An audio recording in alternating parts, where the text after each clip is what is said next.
준비하는 시간 KBS 1라디오 김성환의 시사야.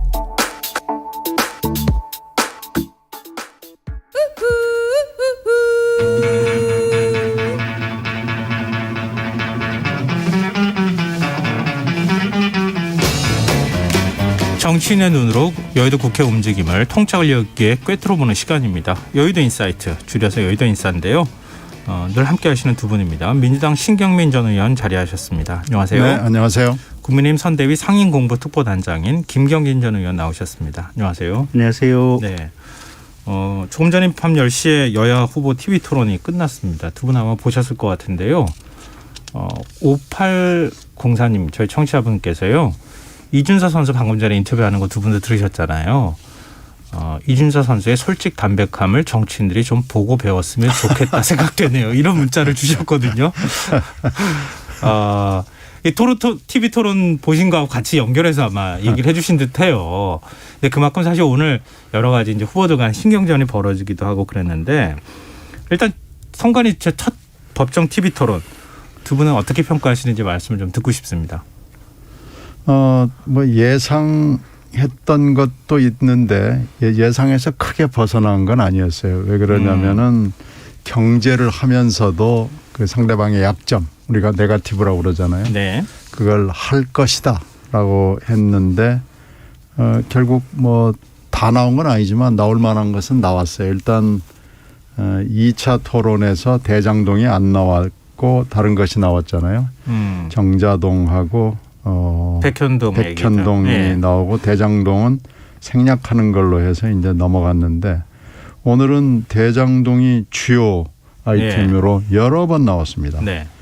그리고 주가 조작, 윤석열 후보의 약점인 주가 조작 나왔고 그리고 이재명 후보의 약점인 법인카드 문제가 거론이 됐고요. 그래서 경제 문제를 하면서도 틈틈이 또 여러 번 상대방의 네거티브를 쑤셨다, 후볐다, 뭐 이런 것이 일종의 특징이라고 볼 수 있어요. 그러니까 네거티브는 여전히 주요 아이템으로 살아 있었다라는 거고요. 네. 또 하나는 지금 그 안 후보의 단일화 철수 이후에 오늘 토론에서 이것이 어떻게 표현이 될 것이냐가 굉장히 관심거리였어요. 네. 그래서 유심히 보면 안 후보가 윤 후보를 약간 뭐라 그럴까요? 찌르면서 약을 올리고 또 히든런식으로 찌르고 도망가고 찌르고 네. 도망가고 이거 알아? 뭐 이런 것 정도를 알 수 있을까? 뭐 이제 이런 톤으로 네. 한 두어 번 그런 모습을 봤어요. 그래서 아직도 하여튼 뭔가 두 후보 사이에는 앙금이 남아 있고 별로 지금 진전이 없구나. 단일화 철수 이후에 단일화 철수를 뒤집어 풀 만한 계기는 뭐 물론 시간이 얼마 되지 않았지만요. 별로 아직 마련되지 않았구나. 조금 시간이 더 필요하구나라는 걸 느낄 수가 있었고요. 오늘 네 후보가 전부 다 칼날을 가지고 왔습니다. 네. 전부 다 뭐 서로 상대방을 위해서 공세적으로 찔러댔죠. 근데 역시 심상정 후보가 경륜과 관록을 자랑을 했다. 심 후보가 굉장히 노련한 방법 그리고 세밀한 팩트를 가지고 두 후보들을 다 말하자면 어떻게 보면 한번 손을 좀 본 것 같아요. 그리고 안 후보는 본인의 그 전문성을 좀 유감없이 발휘하려고 굉장히 노력을 했고 몇 가지는 또 꼼꼼하게 준비를 해온 것도 있고요. 그래서 안 후보는 성실하게 준비를 했다. 저는 이렇게 봤습니다. 네. 전반적인 평가를 다 해주셨어요. 네. 차라리 제가 질문을 그냥 우리 후보는 어떻게 잘했는지 그걸 얘기하라고 여쭤보는 게 날 뻔했다 생각도 지금 들었는데요. 예, 김경진 의원님. 저 일단 오늘이 이제 세 번째 토론이고요. 법정 토론으로서는 첫 번째고. 그렇죠. 예, 이제 두 번의 토론이 더 남았고. 일단 이제 정책적인 관점에서는 국민들 입장에서 보면 그래도 비교적 유익한 토론회가 아니었나 싶어요. 보면. 네. 우선 코로나 보상금과 관련된 관점이나 철학이 어떻게 되는지 이제 이런 부분들. 네. 그다음에 중소기업이나 소상공인 보호에 대한 어떤 생각이나 제도는 어떻게 가지고 있는지, 그다음에 국가 부채 부분에 대한 생각은 어떤 것인지, 그다음에 디지털 경제, 데이터 경제에 대한 부분은 어떤 것인지, 대체로 이런 정책적인 쟁점들이 올라와서 후보들이 비슷하지만 또 차이가 있는 얘기들이 좀 상당히 있었고, 네. 그걸 듣는 것만으로도 국민들 입장에서는 좋은 기회였다라고 생각이 들고요. 이제 그 중간중간에 이제 꼼꼼하게 이제 서로 간에 한 번씩 치고받고 네. 하는 싸움들이 있었던 것 같은데, 보니까 때리는 건 본인이 가진 역량만큼 영리하게 때리려고 하는데 예. 대부분의 경우에 상대방들이 잘 안 맞더라고요. 잘 피해 가시고. 그래서 공격은 하는데 이게 공격만큼 무슨 상대방한테 타격이 되는 경우는 거의 없었던 것 같고, 네. 이 공격을 하는 것은 내 후보가 공이 비슷하게 누군가의 상대를 향해서 공격을 했었던 것 같고요. 예. 그래서 그런 점은 굉장히 이제 후보들 입장에서 보면 날카롭게 공격을 했다고 하지만 국민들 입장에서 보면 그 부분은 그렇게 무슨 의미 있게 반영이 있었던 그런 상황은 아니지 않았나. 그러니까 자기 편들 입장에서 보면 우리 후보가 날카롭게 공격하네라고 보여지지만, 네. 뭐 중도층에 있는 국민이나 뭐 상대방 측에서 보면 공격의 효과는 별로 없었다. 그런데 어쨌든 정책 부분에 대한 주요 이슈에 대한 토론만 가지고도 의미가 있었다고 보여지고요. 딱 하나 제가 생각할 때 내일 좀 시끄러워질 게, 네. 아마 이재명 후보가 기축통화국으로 대한민국이 갈 수 있는 가능성을 얘기를 해서 예, 예. 그 부분이 얼마만큼 실제 가능성이 있을지, 네, 또 네. 국가 부채 비율이 뭐 몇 프로가 적정하다고 봐야 될 것인지, 그런 부분은 또 한 2, 3일 정도 논쟁거리가 되지 않을까 싶어요. 근데 슬쩍 다 그냥 두리뭉실 얘기하시다가 마지막에 이재명 후보 뭐 지금 문제성 발언이라고 해야 되나요? 그걸 이렇게 콕 찔러 주셨어요. 지금 TV 토론할 때처럼 비슷하게. 후보들 얘기를 들어보면 문제적인 거 좀 팩트 체킹이 필요한 것들은 좀 몇 개 있어요. 예. 근데 특히 이제 제일 도드라져 보이는 게 기축통화인데, 기축통화는 저도 보면서 기축통화는 사실 전 세계적으로 몇 개 안 되거든요. 뭐 빤하거든요. 네. 근데 갑자기 원화가 기축통화로 곧 될 것처럼 하고 그게 기사화가 됐다고 그래서 이건 좀 저도 팩트 체크를 해봐야 되겠습니다. 무슨 기사를 보고 그렇게 얘기하는지. 근데 하여튼 이게 공방이 제대로 되려면은 이 토론의 포맷을 바꿔야 됩니다. 일단은 후보가 좀 많고요. 또 네. 하나는 그냥 사회자가 시간 관리를 하는, 그러니까 타임 매니저 같은 이런 역할을 해서는 안 되고요. 사실은 사회자가 패널이 돼야 되고요. 복수의 패널이 오는 것도 굉장히 좋습니다. 그래서 추가 질문이 가능해야 공방이 되거든요. 공격을 하면은 후보가 방어를 하고 그거에 대해서 다시 공격을 하고 네. 다시 또 방어를 하고 뭐 이렇게 해서 한 라운드가 한 두세 라운드는 돌아야 이 사람이 뭘 잘 모르는구나. 이 사람이 거짓말했구나 라고 분명히 그 자리에서 판정이 나는데, 지금 이런 정도의 포맷과 후보 숫자를 가지고는 그냥 이렇게 가는 겁니다. 이렇게 그냥 끝나고 나면 우리가 이겼어. 뭐 이제 그런 거죠. 그리고 우리 후보가 제일 나았어. 그러고 근데 상대방에서는 인정을 안 하고 아마 앞으로 남은 두 번도 그렇게 될 거고요. 물론 이제 소재는 바뀌지만 네. 그 소재 이제 다음번이 정치 경제고 마지막이 사회인데 네. 거기서도 제가 모두에 얘기했던 것처럼 무슨 아이템이 오건 네거티브를 끼워가지고 그 네거티브를 돋보이게 하려고 하는 이런 시도를 다 후보들이 할 겁니다.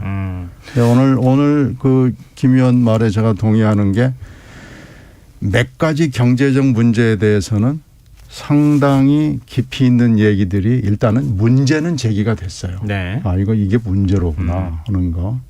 코로나 지원과 손실보상 문제랄지, 납품 단가 연동제를 하자랄지, 네. 뭐 이런 금리 인상과 확장 재정의 이 두 마리의 토끼는 과연 잡을 수 있는 거냐랄지, 국가부채, 가계부채 문제, 이런 문제는 국민들이 보기에도 이 문제가 심각하고 이걸 우리가 풀어야 되겠구나. 이걸 풀지 않고는 우리 경제가 제대로 돌아갈 수가 없고 우리 집 나한테도 문제가 되겠구나라는 것들을 인식하는 좋은 기회였던 것은 그건 확실합니다. 네.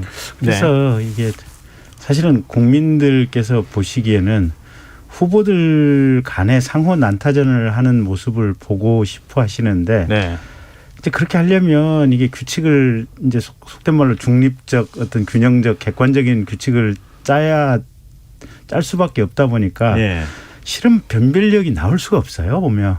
그러니까 지금 시간 총량제 토론 후보별 6분, 네. 그다음에 주도권 토론 9분. 요거밖에 안 돼 시간. 그래서 그렇죠. 이게 이런 것도 실은 보면 관흥클럽 같은 데서 네. 관흥클럽 패널 구성권을 다른 후보들에게 다 맡겨가지고 네. 적대적 패널들로 이게 이 패널을 구성해놓고 한 후보를 세워놓고 청문 절차 비슷하게 물어보는 것도 방법일 거예요 보면. 아. 그러면 정말 그 후보가 홀딱 벗겨져서 아마 답변할 수밖에. 아 근데 이번에는 네. 추가 토론하자고 하는데 지금 TV 토론이 안 되고 있는 거 아니에요? 아니 뭐 어쨌든 최소한 2번은 더 있는 거 아니겠습니까? 근데 이 2번은 지금 포맷으로 그대로 가는 겁니까? 이거 상관이 토론은요. 예. 네. 이렇게밖에 안 됩니다. 아, 그러면 저도 토론을 지금 굉장히 많이 해봤는데 네. 방송사 주간 토론보다도 상관이 토론은 훨씬 더 엄격하고요. 그 시간 관리를 아주 세밀하게 하고 주제 관리도 하기 때문에 사실 여기에서 오늘 토론 수준에서 크게 벗어나기는 어려울 거예요. 그래서 우리가 토론하는 건 좋은데 네. 토론을 과연 어떻게 해야 될 것인지 이렇게 주르륵 그 요건에 맞는 후보를 다 늘어놓고 하는 게 맞는지 아니면 하나씩 하든지 아니면 정말로 시간을 길게 하고 패널들을 아주 크리티컬한 정말로 네. 이거 완전히 그냥 꾀를 할딱 벗겨버리겠다라고 달라드는 패널들을 가지고 이제 추가 질문을 2번, 3번, 4번 이렇게 허용을 하든지 이러면은 후보의 변별력이 나오는데요. 지금 이렇게 되면은 이건 뭐 전부 아전 인수입니다. 전부 아전 인수로 오늘 다 보십시오. 이제 조금 있으면 대변인들 논평이 나올 텐데 네. 우리 후보가 발군이었다라고 다 나옵니다. 심지어는 오늘 같은 경우 보다 보면 네. 실컷 질문하는 듯한 전제로 말씀을 하셔놓고 답변 드릴까요? 이랬더니 아니요 답변하지 마세요. 질문하니까. 그다음에 답변하려고 조금 하면 30초 지났으니까 하지 마세요. 원래 네. 규칙이 그렇지 네. 않습니까? 뭐 지금 이런 상황들이어서 네. 이게 그렇게 넉넉한 토론은 될 수 없고. 근데 그렇다 그래서 그러면 지난번 앞에 2번은 크게 달랐느냐. 예. 그것도 큰 틀에서는 비슷했거든요 보면. 50보 100보죠. 네. 거의 아, 근데 두 비슷합니다. 분은 오늘 뭐 짜고 들어오셨어요? 이렇게 아니 뭐 얘기가 실제가 그러하니까요. 서로 좀 이렇게 우리 잘했다고 한다거나 상대 후보가 조금 못했다고 한다거나 이렇게 좀 얘기를 해주셔야 되는데. 아니 뭐 훈훈한 토론의 모습, 토론에 대한 토론을. 아 그럼 제가 질문을 안 드릴 수가 없는데요. 이재명 후보는 네. 아마 받아들이시는 분에 따라 좀 다를 것 같은데 지난번 토론회보다는 훨씬 더 이렇게 적극적인 모습이라고 해야 될까요? 조금 더 이제 표현을 좀 더 이 뭐랄까요? 앞서 나간 표현으로 하자면 좀 공세적인 모습들 보였단 말이에요. 원래 모습이 그랬고요. 네. 요새 뭐 여론조사가 그렇게 썩 좋지 않기 때문에 네. 뭐 1등이라고 생각하지 않으니까 이제 원래의 모습으로 보인 겁니다. 그래서 원래 이재명 후보의 모습이 좀 그렇게 공격적입니다. 그런데 이 오늘 토론회 때 그런 모습을 보였고 경제 문제에 있어서 그랬고 또 대장동 문제에 있어서도 사실 네. 그분이라고 하는 김만배 씨, 정영학 씨 두 사람이 나눈 네, 대화 한국일보가 이제 보도했던 그분 표현에 대해서 윤석열 후보를 적극적으로 공세를 펼치는 모습이었거든요. 그렇죠. 한국일보 보도가 나오면서 그분이 이재명 시장이 아닐 수도 있다라는 가능성이 지금 보인 거죠. 그렇죠. 그 녹취록 내용만 보면 현직 대법관 이름이 거론되는 거죠. 제가 뭐 여러 차례 얘기를 했는데 이 정도 되면은 지금 녹취록을 가지고 몇 번 보도가 나왔는데 이 정도 되면은 검찰이 그 전체를 까야 됩니다. 저게 지금 검찰의 전유물도 아니고요. 네. 그 증거로 나온 거기 때문에 검찰만이 봐야 되는 것도 아니고요. 이미 재판부는 들었고요. 네. 그러니까 어떻게 보면 그 공개 재판의 원칙에 의한다면은 그거 공개해야죠. 공개해서 도대체 그 앞에 전후좌우에 무슨 맥락으로 있는 것인지를 분명히 해줘야지. 이제 수사상의 필요는 지나갔거든요. 네. 이제는 재판상의 필요인데 재판부가 결정을 하든지 검찰이 결정을 하든지 저걸 전체를 놓고 해야지 서로 이렇게 아전인수로 이것은 우리 얘기야라고 얘기하는 것은 말이 맞지 않죠. 근데 지난번 토론회와 비교했을 때 자체적으로 평가 뭐 또 좀 약간 뭐 같은 당인이시니까요. 신경민 의원 보시기에 지난번보다는 나았다고 보시는지요? 좀 좋아진 거죠. 네. 그래서 이재명스러움이 오늘 토론에서는 좀 보였죠. 지난번 토론에서는 굉장히 두 번의 토론에서 수세적이었거든요. 근데 이번에는 본래 모습으로 돌아왔습니다. 김경진 의원님도 하실 말씀이 있으실 것 같은데요, 이 부분에 대해서. 이재명스러움이 돋보이는 토론회였죠. 그게 긍정적인 의미입니까? 부정적이죠. 당연히. 부정적인 의미입니까? 네. 실컷 물어보고 답할까요? 그랬더니 답변하지 마세요라든지 아니면 본인이 그냥 일방적인 주장하고 말아버린다든지 네. 뭐 이런 것들이 이재명스러웠고요. 그 대장동 관련해서 그분 얘기는 일단 녹취록 공개해야 한다고 하는 신경민 의원님 말씀에 대해서는 저도 100% 동의합니다. 이제 이쯤 됐으면 공개해야 된다. 전 사회적으로 지금 공개를 해서 이 전문이 다 이게 국민들이 볼 수 있고 판단할 수 있고 언론에서 판단할 수 있도록 하는 자료를 제공해 주는 것이 맞다고 보여지고요. 그다음에 어쨌든 그분과 관련해서는 지금 50억 클럽이라고 하는 분이 지금 7명 있었지 않습니까? 네. 이거는 그 대장동 개발과 관련해서 워낙 큰 이익, 경실련 추산 1조 8천억대의 이익이 몇몇 사람들에게 지금 돌아간 이 상황이었기 때문에 이런 불합리한 부조리한 상황을 지키기 위한 보험격의 사람들이 많이 필요했었던 것이고 이 보험격의 사람들이 무슨 전직 검찰총장 출신의 변호인이라든지 무슨 전직 민정수석 출신의 국회의원을 하고 있는 누구라든지 또는 뭐 현직 대법관이라든지 이런 사람들이 동원이 됐었던 것 같고 그 녹취록에 나왔던 그분이 현재 지금 언론에서 나오는 모 대법관일 수도 있고 아닐 수도 있고 그러지만 그거하고 상관없이 이재명 후보가 초과이익 환수 조항을 성남시 도시개발공사 직원들이 굳이 넣겠다고 했는데 그거를 현재 구속되어 있는 유동규 씨가 강압적인 수단으로 이걸 빼라고 얘기를 했고 어쨌든 유동규 씨는 이재명 후보의 최측근이면 틀림이 없고 그렇다고 한다면 뭐 유동규 씨도 최소한 지난번에 자살 시도를 했었던 것으로 알려지고 있고 그리고 그때 성남시 도시개발공사에 있었던 김문기 씨, 유한기 씨 두 분이 이미 이게 극단적인 선택을 했고 그렇다고 한다면 누가 봐도 상식적인 추론을 한다면 이재명 후보가 결국은 이 초과 이익을 몰아준 주범이라고 봐야겠죠. 그분이 누구냐가 핵심이 아니고 그런 구조를 만든 사람은 도대체 누구인가. 그리고 그 상식적인 추론을 하면 이재명 후보일 수밖에 없고 그러면 이재명 후보는 왜 그런 어떤 과정을 거쳤을까 이게 핵심인 거죠. 신 의원님 혹시 여기에 대해서 하실 말씀 없으시면 윤석열 후보에 대한 평가로 좀 넘어가겠습니다.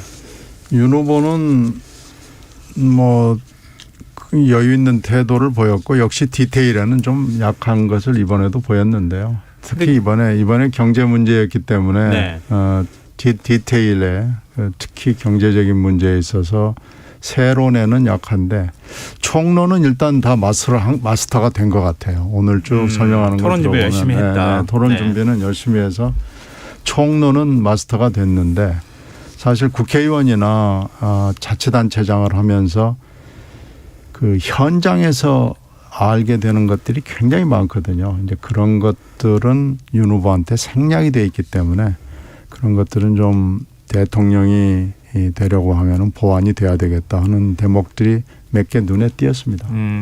뭐 지금 이제 이재명 후보에 대해서 제가 여쭤봤기 때문에 윤석열 후보에 대해서 여쭤볼 수밖에 없는데요. 예를 들면 성차별은 구조적 문제가 아니라 발언에 대해서 입장 밝혀라 이렇게 얘기하거나 또 정부의 투자 정책 방향을 묻는 질문에 시간 쓸기 싫다 이러면서 답변을 거부하는 듯한 태도를 보였어요. 그러니까 토론에는 태도가 굉장히 중요하다고 하잖아요. 아까 이재명 후보 지적을 또 해주셨잖아요. 문제가 뭔지. 이런 모습들은 오히려 좀 마이너스 요인으로 작용하는 거 아니냐 이런 지적도 있을 수 있을 것 같거든요. 근데 최소한 지금 투자정책 부분은 제가 잠시 그걸 듣다가 놓쳤는지는 모르겠고 그 성차별 관련된 질문은 기히 지금 몇 번 질문을 받았고 답변을 했다. 그러면서 그럼에도 불구하고 어쨌든 이게 뭐 집단으로서 남성, 집단으로서 여성 이 문제에서 다룰 것이 아니고 각각의 개인으로서 남성, 개인으로서 여성 이 문제에서 문제를 다루는 것이 훨씬 문제 해결에 쉬운 방법일 것이다. 아마 이렇게 최종적인 결론을 얘기한 걸로 저는 들었습니다. 그래서 답변을 안 했다고 보기는 어렵죠. 네, 그리고 네. 어쨌든 뭐 디지털 경제 데이터 개방에 대한 문제라든지 그 안철수 후보가 집중적으로 네, 질문했어요. 근데 결국은 답변 잘 하시더라고요. 이게 정부에서 그러니까 보안이 요구되는 데이터들 같은 경우는 개방을 할 수 없겠지만 그렇지 않은 경우는 원칙적으로 다 개방을 하겠다. 특히 민관 합동으로 어떻게 보면 이 디지털 정부 관련된 위원회를 꾸리게 되면 여기서 훨씬 개방의 폭이 넓어지지 않겠느냐. 뭐 이래서 상당히 좀 수준 높은 이해를 보여준 것이 아닌가 그렇게 봅니다. 알겠습니다. 일단 두 후보에 대한 평가는 여기서 마무리를 하겠습니다. 지금 여러분께서는 KBS 라디오 김성환의 시사와 함께하고 계십니다. 여의도 인싸 국민의힘 선대위 김경진 상임후보 특보단장 민주당 신경민 전 의원과 함께하고 있습니다. 이제 자연스럽게 안철수 후보에 대한 얘기를 좀 안 할 수가 없는데요. 방금 전에 이제 디지털 경제와 관련한 질문을 좀 하셨다는 말씀하셨는데 안철수 후보가 조금 날이 서 있는 듯한 느낌은 적지 않은 분들이 받으셨을 것 같아요. 윤석열 후보에 대해서 집중적으로 공세를 펼치는 모습이었거든요. 안철수 후보 토론 태도가 단일화 문제하고 관련이 있다고 보십니까? 두 분은 어떻게 보셨어요? 당연히 관련이 있죠. 뭐 네. 시종일관 윤 후보에 대한 태도가 이런 걸 좀 알란가 모르겠는데 하면서 이제 물어보는 거죠. 네, 그리고 이게 또 답변이 나오면은 그거에 대해서도 뭐 아직 좀 뭘 잘 모르시는 것 같은데 하면서 평가를 다르고 그러는 거 보면 단일화가 결렬된 데 따른 뭐 앙금이 굉장히 눈에 띄었다라는 것이 토론의 전반적인 거고요. 네. 상당히 불쾌한 것은 뭐 분명해 보입니다. 저 신경민 의원님은 어떻게 보셨어요? 비슷하게 느낌 받으셨어요? 저는 김경진 신경민 의원님 죄송합니다. 네. 아니 뭐 그럴 수는 있겠죠. 근데 또 어떻게 보면 1등 후보가 집중 난타의 대상일 수도 있으니까 예. 그런 의미에서는 안철수 후보가 그냥 뭐 1등 후보에 대한 공격이다 이렇게 볼 수도 있겠고요. 근데 어쨌든 약간 공격적이었던 것은 분명한 것 같습니다. 근데 반면에 또 우리 윤 후보께서도 또 잘 받아치신 것 같고 그 정도 아닐까 싶어요. 보면. 그래서 언급을 잘 안 하시려고 하는 것 같은데요. 아니 저희는 투표 전날까지 단일화를 어떻게든 성사시켜 봐야 되니까요. 지금 단일화 카드는 접은 거 아닙니까? 안철수 후보가 공개적으로 긴급 기자회견을 열어서 단일화 없다 이렇게 선언을 하지 않았습니까? 근데 그건 선언이고요. 아니, 단일화는 결렬까지도 포함해서 과정이라고 생각해야 될 거고요. 그러면은 지금 공개적으로 얘기한 것과 실제로 앞으로 단일화가 추진되는 것은 트랙이 다르다. 네. 저는 아마 가능성이 그러니까 요 자체가 네. 하나의 그러니까 결렬 선언 자체가 하나의 방법론이었다라고 보고 있습니다. 그럼 왜 결렬 선언을 했다고 생각하십니까? 그러니까 협상력의 극대화라고 봐야겠죠. 뭐 일종의 안철수 후보 뭐 발언을 그대로 전한 몰입에 뭐 이런 표현까지 사용하면서 사실 이준석 대표가 계속 이제 그러니까 이준석 대표의 말씀은 약간 좀 뭐랄까 이제 제가 생각해도 좀 부족한 부분이 좀 일정 정도 있었던 것 같아요. 네. 그래서 이제 그 점과 관련해서는 안 후보께 이제 죄송하다는 말씀을 드리겠는데, 근데 가령 뭐 경기도지사 제안을 했다든지 뭐 실제 제안이 있었는지 없었는지는 저로서는 모르겠지만 네.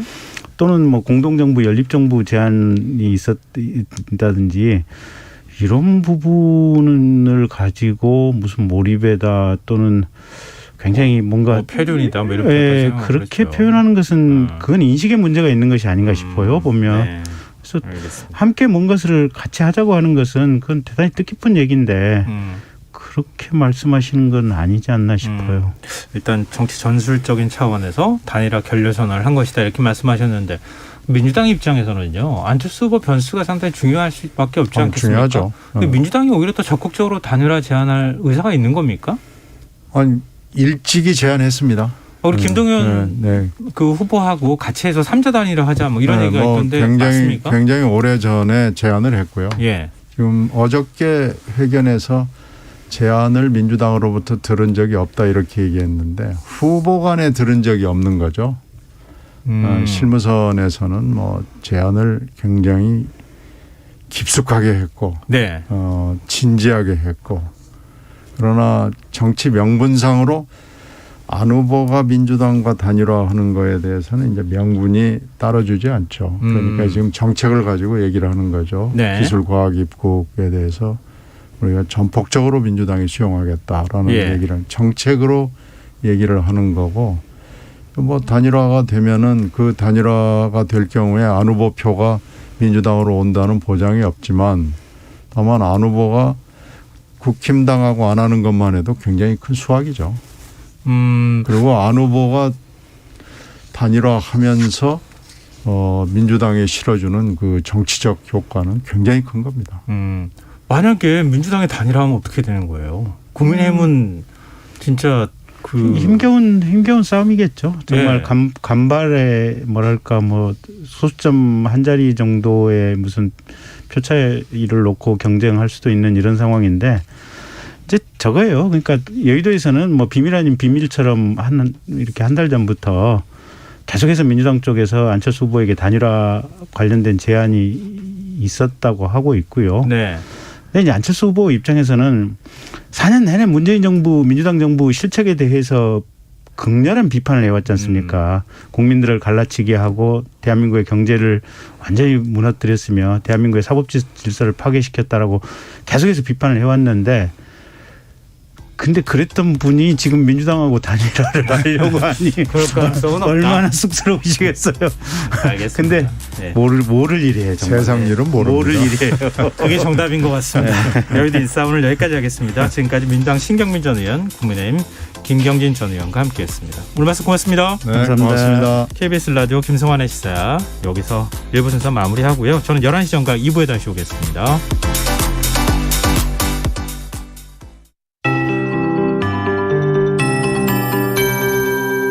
KBS 58분 날씨. 차고 건조한 북서풍이 계속 불면서 춥고 건조한 날씨가 이어지고 있습니다. 중부와 경북 지방에는 한파트